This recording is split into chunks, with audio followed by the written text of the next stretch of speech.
Hey you play D&D, right? I mean, why else would you be here? Let me ask you something. Have you ever looked at your character sheet and gone, I have a 17 in intelligence, but what does that mean? What does it all mean, Basil? Why does it look like that? How can I roleplay these stats? And do I even need to roleplay these stats? Well, random person I gave a really annoying voice for some reason, thankfully I, a certified internet guy, have dared to ask these same questions and pursued answers for you. So let's not waste any more time and get right into it. In Dungeons & Dragons, you have a character sheet. This little piece of paper has all the details about your paladin or warlock or artist formerly known as bard laid out on it. Your character's physical and mental attributes are given numerical values on that sheet from 1 to 20, with 20 being the absolute limit that a mortal can reach without some divine intervention. Bruce Almighty, my will be done! And 1 being the literal bare minimum for any animate thing. I mean, you could technically have a 0 in any of these stats, but that would most likely result in your demise. I'm dead.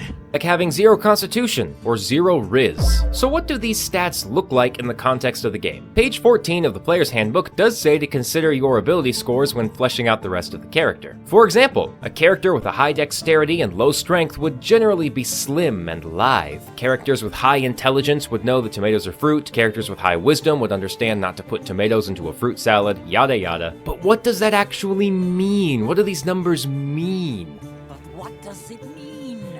I checked both the Player's Handbook and the Dungeon Master's Guide for examples on what, say, a 13 in strength would look like. But beyond some vague phrases like 10 to 11 in any ability score is considered the average for normal people, I came up short. And that raises some more questions, doesn't it? How do you quantify normal in a fantasy setting where your neighbor is a giant hippo man? Nothing I found in the official books gave any examples, and honestly, I felt like I was missing something. It was going just a little bit crazy. However, I did find some alternate sources that may shed some light on this. Roll20 says that a 10 or 11 in any ability score is considered the normal human average. Great, I'm a human, and I fairly know what human average is, but does that mean all the stats are based around human capabilities then? What if none of the PCs are human? Or maybe humans don't exist in your world? How do you quantify the normal average for an ability score then? With orcs? Kobolds? Autognomes? And isn't this all a moot point? After all, the 2024 Player's Handbook says that your ability score boosts come from your backgrounds now as opposed to your race. As far as I can tell, this seems to be one of those things that is kept intentionally vague to allow for the players and dungeon masters to fill in their own way. At the end of the day, you, yes you, get to decide what a 20 in dexterity or a 7 in intelligence looks like. It's not a very satisfactory answer, I know, but I enjoy a bit of wiggle room in my rules. For those of you looking for a more definitive and expansive list, there are plenty of them out there, all over the internet. I encourage you to go look at them. Because when I tried to make a table for each ability score showing examples of what each number would mean in practice, I could literally feel the smoke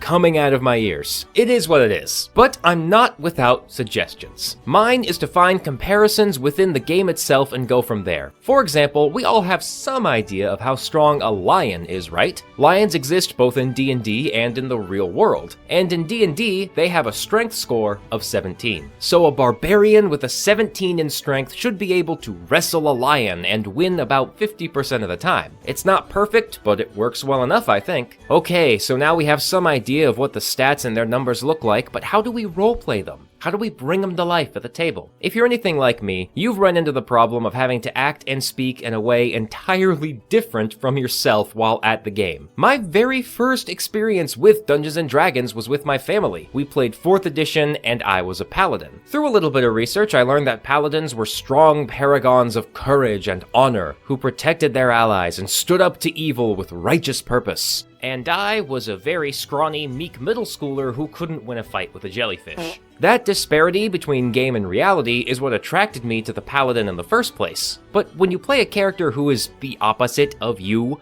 how do you do that? What do you say during roleplay? How do you describe the movements of your character? Thankfully, the Player's Handbook gives guides for creating your character beyond just its stats and weapons. Each class has a little blurb on how to flesh them out a little bit more for you to fit into the role. If you're making a cleric, what deity do they worship and why? What led them to their faith? Why did your rogue become so good at moving quick and quiet through the city streets? Were they evading the city watch or other meaner criminals? Perhaps they were escaping a jaded lover? Knowing the why behind your character's stats can help you roleplay them. You can also look to real life for more inspiration. Let's say you want to play a very charismatic and flirtatious bard when you yourself are not those things. You should find someone, preferably someone you know, who is very naturally charismatic and flirtatious, and observe them. Don't stalk them or anything, just pay attention a little, maybe ask them a few questions. Watching you, Wazowski. Always watching. From there, you can emulate them into your bard at game night. You'll find yourself slipping into character with greater ease. The same goes for all stats. Intelligence, charisma, wisdom. This is really good for the mental/emotional stats. Find someone you know or someone in history who has the characteristics you wish to emulate and go from there. Consider emulating the intelligent breakdown of a problem seen in STEM professors when you play a wizard or an artificer, or emulating the wisdom of an old mentor when you're playing any of the wisdom-based classes. Admittedly, this is not a problem if you're running a self-insert character that is just you with a great sword or a fireball. Let's be honest, we've all been there. Don't lie to yourself. Or if you're just not the roleplay type, in which case, let your dice do the talking and leave the interpretation of how your character is seducing the NPC or convincing the guard to let them pass up to your DM. But all these techniques, all the research in the universe cannot compare to this one simple piece of advice, a shard of ancient wisdom, so commonly spoke of and yet so rare to find, whether you seek the vocabulary of a wizard much smarter than you are, or the charisma of a bard that can capture the hearts of anyone around them when you yourself are quite maidenless. This ancient piece of wisdom is simply,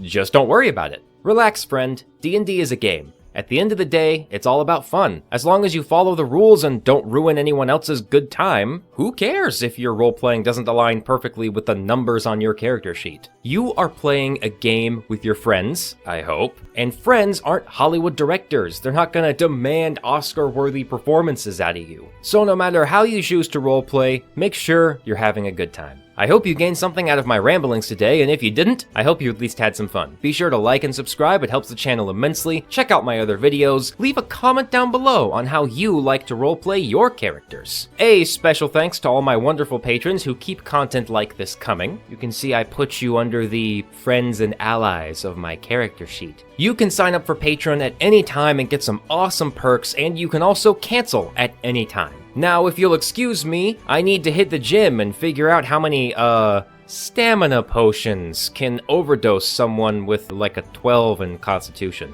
I'll see you in the next one. Cheers!